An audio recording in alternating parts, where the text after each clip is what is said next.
How is the team before tomorrow's Clásico, and what does the team need to do to try and win the match? The team is doing well because they've trained well and they're focused on the things they need to do. Obviously, we're all motivated for the match. We're excited because this is a very important game and there's a lot at stake. So we have confidence that we can do it, even though we know it will be very difficult. Throughout the season, it's always been tough and complicated to play against Barcelona. But in the last Clásico, it was a bit less difficult. And that gives us the confidence to try to win tomorrow. In the last Clásico, the team started very deep defensively, but in the second half, it was probably your best performance against Barcelona this season. Is your game plan similar to what we saw in the Copa del Rey final? Well, in this type of match, you simply have to do things right. We have to defend very well because Barcelona is used to pressing high in your own half. Okay? And not just against us, but against every team they face. So when we have the ball, we have to take advantage of their weaknesses. I think no team is perfect. They've had a great season so far, but this is a match where there's a lot at stake. To play a good match, we have to do everything well, manage the tempo and the small details, defend well, attack well, all of that. This will definitely be a complete match, as every Clásico always is. How is Rodrigo? Would it be a tough choice between Rodrigo and Arda Güler, considering the good performances from the young Turkish player? Have you made a decision? Rodrigo is back.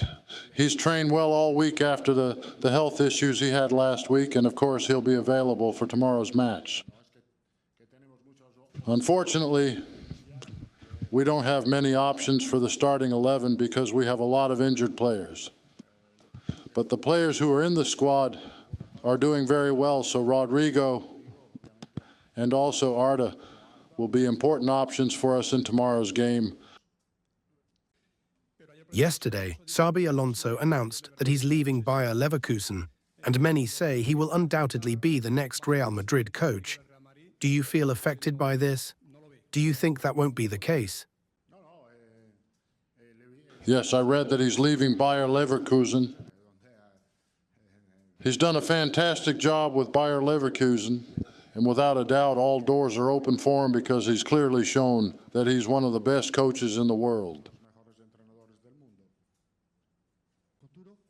We know you don't want to talk about your future, but do you think all the talk surrounding this topic is appropriate right before such an important match like tomorrow's Clásico?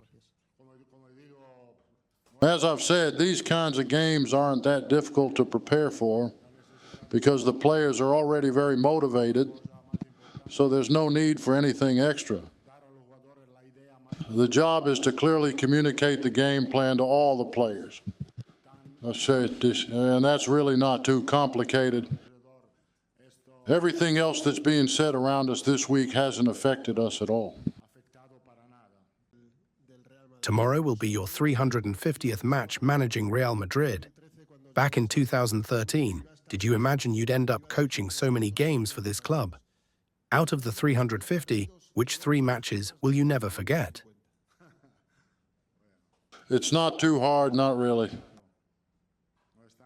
The 3 matches are Lisbon, Paris, and London. It's not hard to choose among the 350. You've often said your relationship with Real Madrid is like an eternal honeymoon.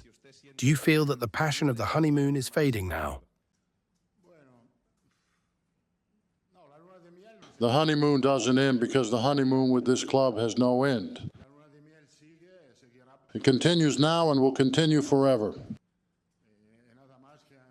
And I have nothing more to say about that.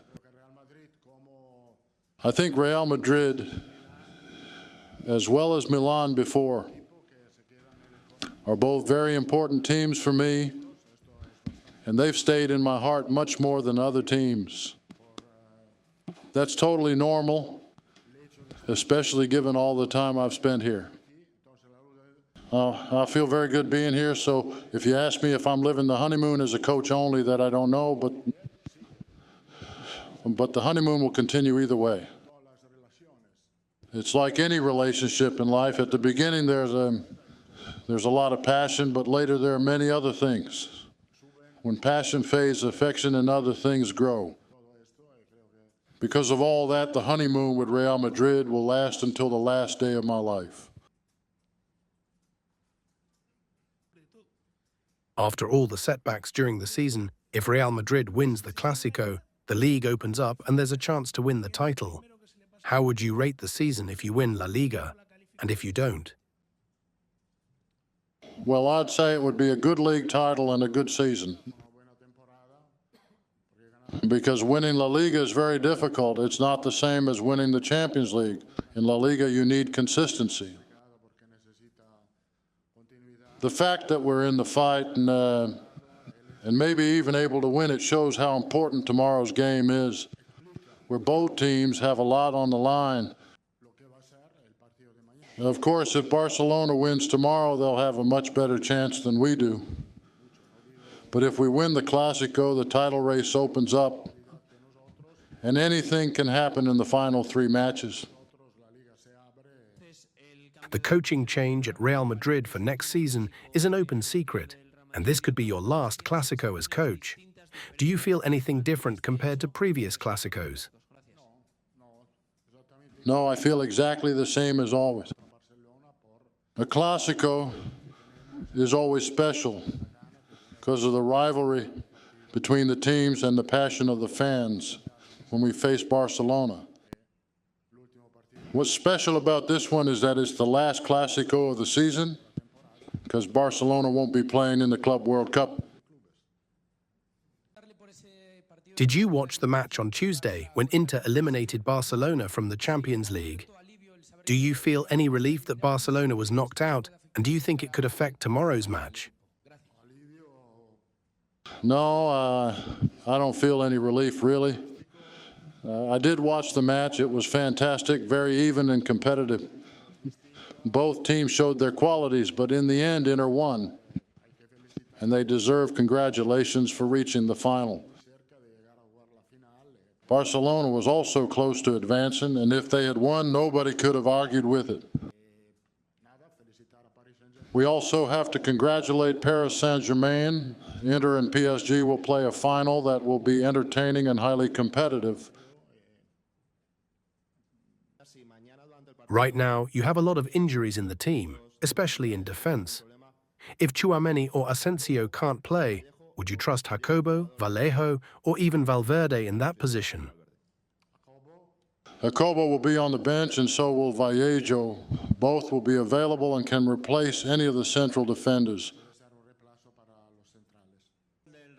Real Madrid and Barcelona have faced each other 3 times this season and know each other well.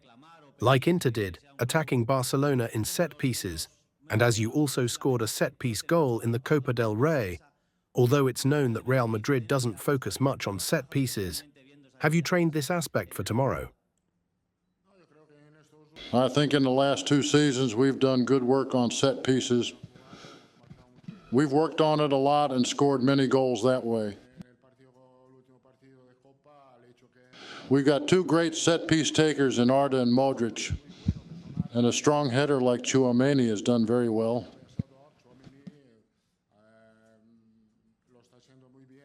But we'll really miss Rudiger, who has also scored many goals this way.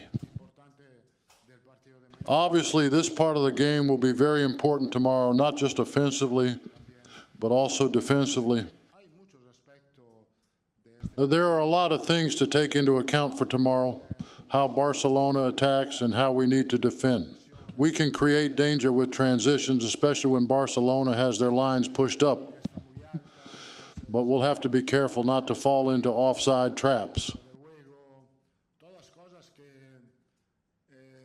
There are many things we've planned and that I've discussed with the players during training.